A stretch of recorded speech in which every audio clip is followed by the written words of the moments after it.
కేటీఆర్ గారి మీద ఏదైతే స్టేట్మెంట్స్ బండి సంజయ్ గారు చేసిరో అవివేకమైన స్టేట్మెంట్స్, కానీ దాన్ని దీనికి లింక్ పెట్టాల్సిన అవసరం లేదు. ఇలా బీఆర్ఎస్ కాకపోతే ఆ బాధితురాల పక్షాన ఎవరు నిలబడాలో మనం మాట్లాడుకోవాలి. ఎందుకు అనంటే మొత్తం ఒక వ్యవస్థ మొత్తం కూడా భారతీయ జనతా పార్టీకి చెందిన వాళ్ళందరూ కూడా వీడియోలు కానివ్వండి, ఇవాళ బండి భగీరథే ఆ అమ్మాయికి సంబంధించిన ప్రైవేట్ ఫొటోస్ని రిలీజ్ చేస్తున్నాడు కదా.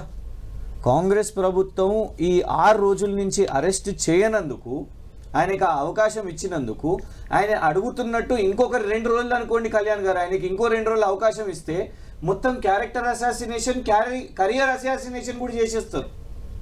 ఇవాళ ఆ అమ్మాయి పక్షాన ఎవరు మాట్లాడాలి? ఒకవేళ మీకు అట్లా అనిపిస్తుంది బీఆర్ఎస్ మాట్లాడుతుందంటే బరాబర్ ఆ అమ్మాయి గురించే కాదు, ఎందుకు హైదరాబాద్ల గురించి మాట్లాడడం, మూసీ బాధితుల గురించి మాట్లాడడం, లగచర్ల రైతుల గురించి మాట్లాడుతున్నాం, ఇవాళ అదే అమ్మాయి గురించి మాట్లాడుతున్నాం. ఎందుకంటే బండి సంజయ్ గారు హోంమంత్రిగా ఉంటూ ఏకంగా ప్రధానమంత్రి నరేంద్ర మోదీ గారి వేదికను కూడా వాడుకున్నారు కదా, ఆ వేదికలో మాట్లాడారు. ఇవాళ హనుమాన్ జయంతి ఆంజనేయ స్వామి కార్యక్రమంలో కూడా మీరు దాని గురించి మాట్లాడుతున్నారు, మీరు మీ కొడుకు గురించి క్లీన్ చిట్ తీసుకునే ప్రయత్నం చేస్తున్నారు. ఒక హోంమంత్రిగా మీరు నేను దహనం చేస్తా, దగ్ధం చేస్తా, వాళ్ళు అంతు చూస్తానంటే ఇవాళ మేము ఒకటే అడుగుతున్నాం. నేను ఫస్ట్ మీకు కృతజ్ఞతలు, థ్యాంక్ యూ చెప్పాలి మేము. ఎందుకంటే రేపు బెయిల్ చర్చ ఉన్నది. ఇవాళ తెలంగాణ రాష్ట్రం అందరూ కూడా బెయిల్కి ముందు ఇవాళ జరిగే చర్చ, మా వాదన ఏంటంటే రేపు బండి సంజయ్ గారి అబ్బాయి బండి భగీరథ్కి బెయిల్ దొరకొద్దు. అలాగా మరి కాంగ్రెస్ ప్రభుత్వం కంటెస్ట్ చేస్తుందా మాకు తెలియదు, కానీ బెయిల్ దొరకొద్దు. ఎందుకు చెప్తారు? ఒక్క నిమిషం, బెయిల్ దొరకాలా వద్దా అనేది పార్టీలు డిసైడ్ చేస్తాయా? పార్టీలు డిమాండ్ చేస్తాయా?